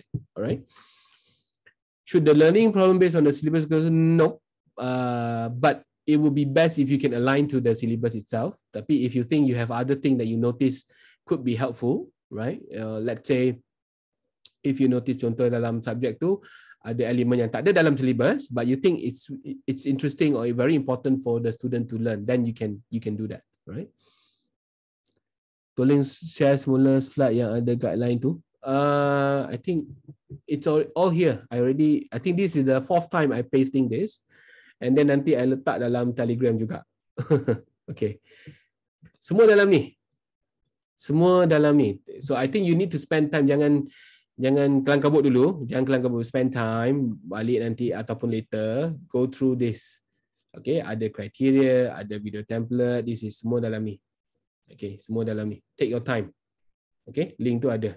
And then the video nanti kita akan share dalam Telegram juga. Yeah. Apa ni? Can teachers be presenter? Yes. Teachers can be presenter, student be presenter. In fact, we prefer kalau semua dalam video. You pandai-pandai lah atur your video pitch tu. I think if you have seen video yang, kalau you pergi, if you have seen video yang orang masuk competition kan, normally kalau yang jenis cikgu dengan pelajar, if you think you want to give chance to the student can explain, but teacher can be the one guiding, ataupun you do the explanation tapi the student are there to demonstrate. Macam ni lah.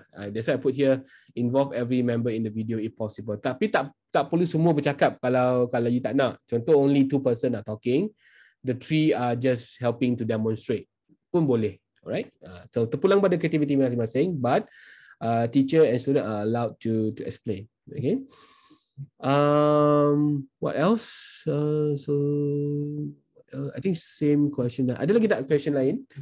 All the material and everything we will share in the Telegram group. But if you miss the Telegram group ataupun if you need further clarification lagi, contoh masih lagi blur, you can reach out to us in the Telegram group ataupun just directly PM us lah. Okay. If let's say masih lagi blur lah kan. I think teacher should be leading this. Student may not be clear on the whole aspect because this is meant for teaching and learning. But if student pun ada soalan ataupun kekangan, then you let us know lah. Apa yang contoh, if you are not sure what how to put it, you are not sure how to involve the student, for example, let us know. We will try to give some ideas. But the whole thing is students should be involved in the process of generating the idea jugalah, kalau boleh. Jangan not like semua idea tu datang daripada cikgu. Alright, but if you think you don't have time, maybe because of the school holiday and whatnot, you can narrow down your scope. Like, okay, let's take a look at this aspect. What are the problems that normally you face when you're learning this topic? Then you list out, and then from there you generate the game. Okay. Again, you have to propose 3 games. Bukan buat lagi ya, just idea dulu, idea or mock-up sahaja, bukan the full prototype lagi. So because it's 3 games, I don't think you have time to really to really go for the complicated one. Make sure you asalkan creative in addressing the learning problem, that will be more than enough. Okay? Tak perlu don't be too ambitious in a way. Contoh, you nak buat digital game ataupun computer game, and which may take 2 or 3 months to be completed, and we don't have time, right? Then how to put it, it will be like challenging for you to fulfill the deadline. Kita tak nak tu juga. So you have to consider the practical part.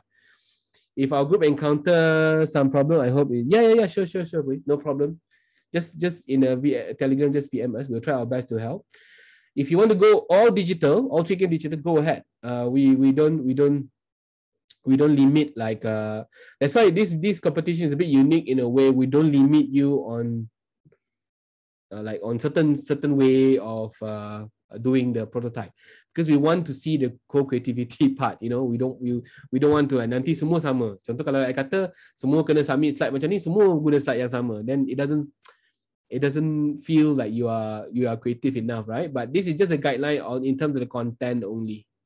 Okay, kandungan yang patut ada dalam your video sahaja, bukan kata kena guna template ni. Okay, you nak guna style lain ke, you nak guna different format of editing ke, go ahead, we allow that, right? You can see the note here, this template is a guide, right? You can use different style, different design, up to your creativity. Okay, any other question? I think we are almost 4. I think it's challenge has up. We really hope to see a lot of good ideas. Who knows, we can reward more teachers or more schools and more students juga, not just limited to 10, but let's see. All right, hopefully. And if you have any problem, let us know. Those who are not able to join us now live, I'm sure they are quite a number.